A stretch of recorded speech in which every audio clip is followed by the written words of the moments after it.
Boker Tov, dans la mitzvah des Bikurim, il y a une halakha qui sort de l'ordinaire, qui est exceptionnelle, qui n'est pas faite dans aucune des mitzvot de la Torah. Quand on amène le panier de la Torah, le panier de Bikurim, on se prosterne devant Hachem. Vishtachavita, lifnei Adonai Elohecha. Il y a une ishtachavaya. C'est quoi la différence entre Keri'a de Shmona Esrei et ishtachavaya? Keri'a, c'est de baisser la partie haute du corps, le dos, plier le dos. Et ishtachavaya, c'est le corps entier qui tombe par terre devant Hachem. L'ishtachavot, c'est tomber entièrement. Tandis que l'ichroa Keri'a, c'est de plier un peu les genoux, les pieds, et de baisser la partie haute du corps. Mais se prosterner dans le langage de la Torah, c'est tout le corps tomber par terre devant Hachem. L'ishtachavot, c'est par terre. L'ishtachavaya, la Gemara nous dit, en ishtachavaya, et la bepishut yadayim veraglaim, c'est s'étaler par terre. L'homme,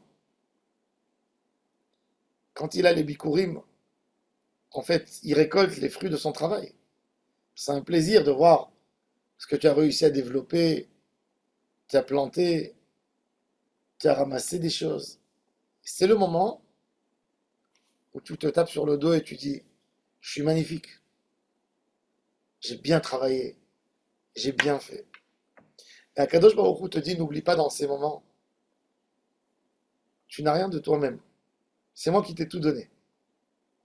Ishtachavaya, c'est bitul hayesh, c'est enlever tout de moi et donner tout. Quand quelqu'un il va voir le roi, il est mishtachavaya, il veut montrer devant le roi, je n'ai rien.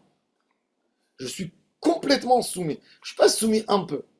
Quand quelqu'un il veut marquer un honneur à quelqu'un, il bouge comme ça un peu la tête. Des fois, il veut plus honorer, il se lève. Quand on se prosterne dans la Hamida, on bouge un peu. Mais quand on fait une ishtachavaya au Beth Amikdash, c'est tu tombes par terre devant Hachem. C'est tu dis, je n'ai rien du tout. Ça, c'est l'idée que l'homme doit avoir dans toute sa vie.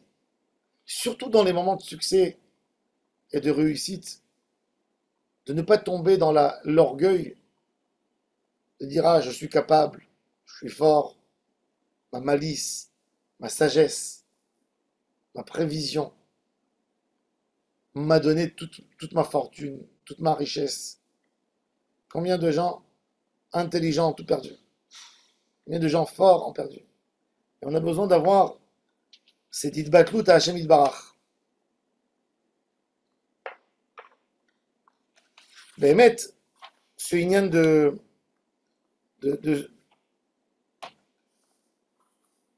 se donner à Hachem Yitbarach, c'est dans les moments de joie, comme on voit. Shabbat, vous savez que Shabbat matin, on reçoit la Kedusha de Yom Shabbat. Où on reçoit la Kedusha, pas dans le début de la prière, quand on arrive dans le texte de la prière, à Nishmat Kol Chai Tevarech et Shimcha. Nishmat Kol Chai Tevarech et Shimcha. Qu'est-ce qu'on dit là-bas? Si notre langue, Veilu Pinu Maleh Shira Kayam, si notre bouche est pleine de chants comme l'océan, Ulshonenu Rina Kahamon Galav, et notre langue, elle devient comme les vagues, grandes, énormes. Vesiftoten ou nos lèvres, Shevar Kemer Chaverakia, comme les espaces des cieux. Ve'enenu Meirot, et nos yeux éclairés comme la lune et le soleil. Et nos mains étalées ouvertes comme les aigles. Veraglenu, nos pieds libres, courts comme des gazelles. En anachnu maspikin leodot, lehalel, leshaber ou lefaer, ou le romem et shimcha malkenu. Alachat me'elef alfei alafim. Verov riber evahavot. Paramim. Ça sera jamais suffisant pour te dire merci sur un des biens que tu nous fais. C'est-à-dire que le plus haut niveau de l'attachement à Hachem, il est quand tu t'effaces et tu t'annules à Hachem. Et c'est pour ça que Shabbat, pendant le Nishmat Kol Chai, on récupère vraiment la lumière de la Neshama Yetera du Shabbat. On reçoit une Neshama Yetera dans les Chadodi, à l'entrée de Shabbat, dans le repas du Shabbat, mais la Brina de Shabbat de Gdushat Hayom, elle arrive pendant Nishmat Kol Chai. C'est-à-dire que un homme qui veut avoir une bracha d'Hachem, plus tu t'effaces à Hachem, plus tu dis je suis rien, plus tu reçois d'Akadosh Baruch Hu une bracha. Plus tu t'effaces à sa grandeur, plus tu t'effaces au Créateur, plus tu reçois une bracha. Et ça, c'est la mitzvah.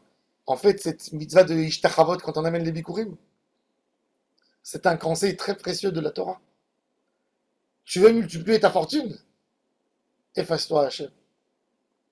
Tu vas avoir une plus belle bracha encore? Efface-toi plus. Plus tu vas t'effacer, plus tu vas t'annuler devant un Kadosh Baruch Hu, plus tu auras de bracha. Plus tu diras je suis capable, plus tu diras je suis fort, plus tu diras c'est moi, tu perdras Chas v'Shalom. Et c'est pour ça que dans cette mitzvah, on a envie d'obtenir tellement des brachot. Regardez combien il y a des brachot précieuses on reçoit dans Parashat Kitavo, quand on amène le panier. Alors la Torah te dit le bon conseil, c'est de t'effacer à Hachem.